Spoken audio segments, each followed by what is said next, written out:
this video, what I'm going to be talking about is the periodic table.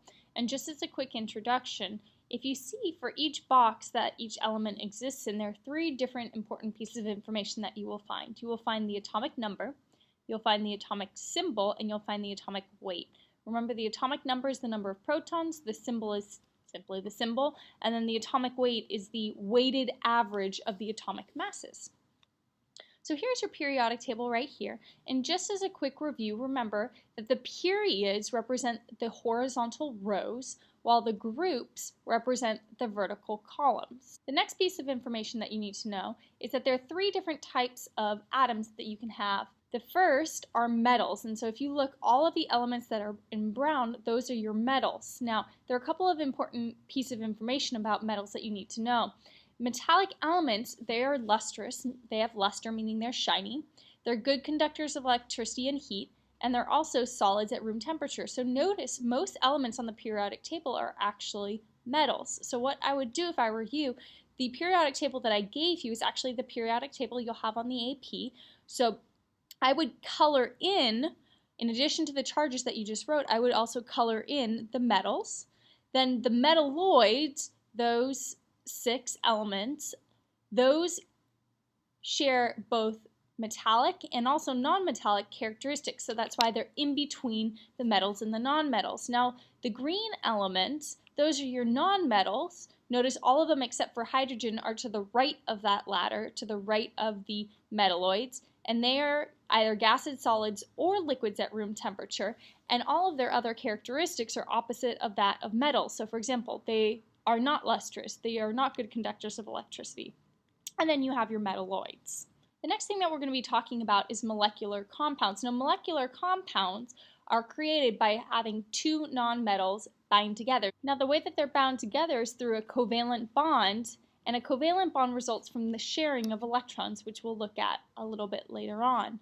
Now, there are 2 different types of formulas that you can have for molecular compounds. You can have a molecular formula, which represents the actual numbers of atoms in a molecule, versus the empirical formula, which indicates only the relative number of atoms. So it's the smallest possible whole number ratio. Well, the question is, well, why would you have an empirical formula? Why not just the molecular formula? Well, if you have something like C2H4, that is the molecular formula. Now, if I wanted to know, for example, for every 1 carbon, how many hydrogens do I have, that would be your empirical formula. So your empirical formula is the formula that has been reduced to have the smallest possible whole number ratio. And we're going to be looking at how to calculate your empirical and molecular formulas later on. So in this video, we're going to go over how to determine the empirical formula for a molecule.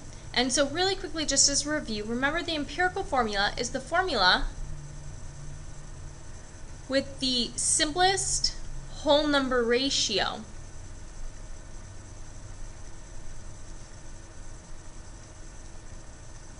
So once I calculate my empirical formula, I can actually calculate my molecular formula, which I'll show you how to do.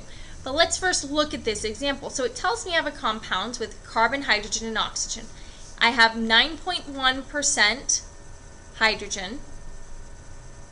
I've got 54.5% carbon, and then the rest is going to be oxygen. Well, if I assume that the total mass of my sample is 100 grams, if that were the case, then I would have 9.1 grams of hydrogen, I would have 54.5 grams of carbon, and then I would take 100 and subtract those 2 from it, and I would get 36.4 grams of oxygen. Okay? And so now what we need to do, because remember, to write the empirical formula, you need CHO, and you need subscripts here. That's what I'm trying to determine.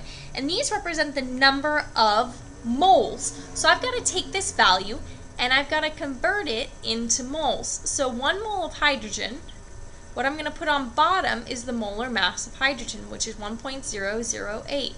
I'm going to do the same thing for carbon, 1 mole of carbon, but keep in mind the molar mass of carbon is 12.01 grams of carbon. And then I'm going to do the same thing but for oxygen. So 1 mole of oxygen, and it's 16 grams of oxygen. So when I find the moles of hydrogen, I get 4.538 moles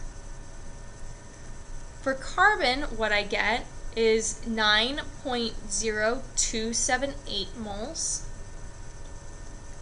And then for oxygen, I get 2.275 moles. And so what I need to do, because you can't just round these values, what I'm going to do is I'm going to divide all of these by my smallest number of moles, and hopefully that'll give me whole numbers, because you can't just round this to 5, this to 9, and this to 2. Okay? So I'm going to divide by 2.275, because that's my smallest number of moles for each of these. And then I'm going to write out my number of moles. So here this becomes 2, that becomes 4, and that becomes 1. And so this becomes C2H4O, because it's a 1. Alright? Really quickly, I'm going to skip B, I'm going to go to your tips. First of all, when you are writing out your number of moles, write out at least 4 digits, because if you overround, you won't end up getting a whole number when you divide by your smallest number of moles. The next thing, you can only round a whole number if it is within 1/10 of that number. So for example, here, let's say 4.5, I can't round that to 5 because that's not within 1 decimal place. But for example, here I got 1.99, that's within 1/10 of the number of 2, and so that works. And the example I gave you here, 1.03, that's fine to say that's 1. If that were 1.3, no, you couldn't round that to 1. Okay? And then the other thing is, well, if you're in the situation in which you're not within 1/10 of the number you need, for example, if you had 1.5, what you can do is multiply the entire thing by 2, for example, to get 3. Or if you have 1.2, for example, you can multiply all of the subscripts by 5 to make that equal to 6. Okay, so that's an option, but I didn't need that here because I ended up with a whole number. Now, here it says a compound with an empirical formula of C2H4O, which is what I got, has a molecular mass of 176 grams per mole. What is the molecular formula? So what you're going to do is you're going to take the molar mass, which is 176, and you're going to divide it by the molar mass of your empirical formula. So the molar mass of your empirical formula for C2H4O is 44.052, and that's going to give you a whole number. And in this case, I get 4. What this 4 represents, I'm going to take my empirical formula and I'm going to multiply it by 4. So instead of C2, I'm going to end up with C8H16O4, and that is my molecular formula. So you take the molecular mass, divide it by the empirical mass, get a whole number, and then multiply your empirical formula by that value to get your molecular formula. And that's it. So while this way of measuring and determining the empirical formula is very useful and pretty simple, unfortunately, we're not always given the mass of each individual element, or we're not given the percent, the mass percent of each of the individual elements to determine the empirical formula. So instead, there are situations in which we have to determine the mass of each of the elements that is involved in creating that empirical formula. So one way that we can do that is by determining the empirical formula from combustion reactions. So for me to better explain this, I'm going to show you an example. But just as a quick reminder, in a combustion reaction, your hydrocarbon, which consists of carbon and hydrogen, reacts with oxygen and it forms carbon dioxide and water. And so what we're going to do in this problem is take those masses of water and carbon dioxide that we can easily measure in the lab, and we're going to actually use that to determine the empirical formula of our hydrocarbon. So in this example, it tells us that we have a 0.7979 gram sample of a compound, and it burns an oxygen to produce. So it produces 1.9061 grams of carbon dioxide and 0.3370 grams of water. And so the first thing that we need to do in order to determine our empirical formula is we need to determine the mass of each of these elements of carbon, hydrogen, and oxygen. Now, carbon and hydrogen are pretty easy to do. And once you see how to do carbon and hydrogen, you'll realize that by telling me the total mass of this hydrocarbon, you can actually easily determine the mass of oxygen. So let's look at this.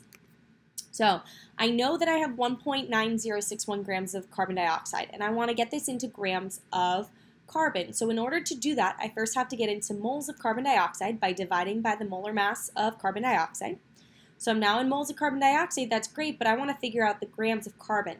So I first have to get into the moles of carbon. Well, for every 1 mole of carbon dioxide, there's 1 mole of carbon. So it's a 1-to-1 ratio. Now I can get into grams of carbon by simply multiplying by the molar mass of carbon, which is 12.01. And so the answer that I get here is 0.5202 grams of carbon.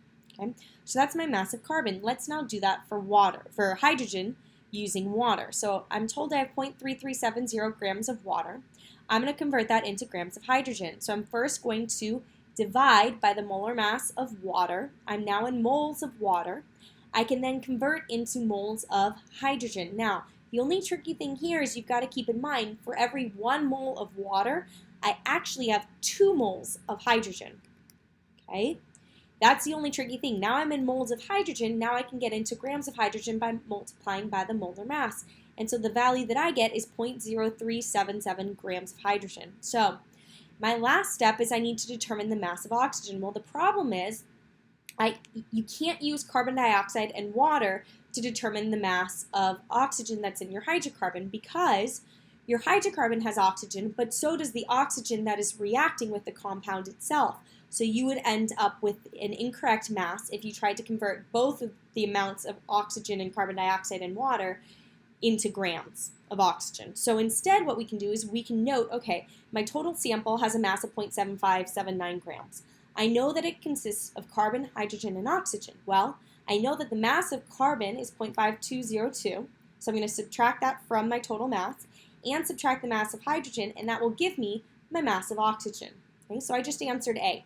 Now, this is just any typical empirical formula question, because I have the mass of carbon, mass of hydrogen, and the mass of oxygen. So I'm going to convert these each into moles. Well, it's pretty easy to do. I didn't show my step here, but you simply need to divide by their molar masses. So you're going to divide the mass of carbon by 12.01, and you end up getting 0.0433 moles. Same thing for hydrogen. And the reason why I'm not showing my work here, guys, is because I did show it previously, right, going from moles into grams. So I'm not going to show it here. And then finally, for getting into moles of oxygen, I need to divide by 16. So I get 0.0125. Now remember, these are going to represent the subscripts in my empirical formula, but I want them to be whole numbers. So the easiest way to get rid of these decimals and make them whole numbers is to simply divide by my smallest number of moles, which in this case would be 0.0125. So I'm going to divide each of these by 0.0125, and what I end up with is C, 3.5, H, 3, and O.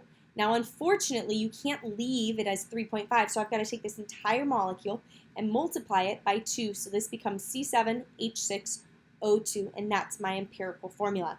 So whether you're given the masses or the percents and can directly determine the empirical formula, or in all likelihood, you're given the amounts of carbon dioxide and water that are produced when a combustion reaction occurs, you now are equipped to be able to determine the empirical formula of a compound.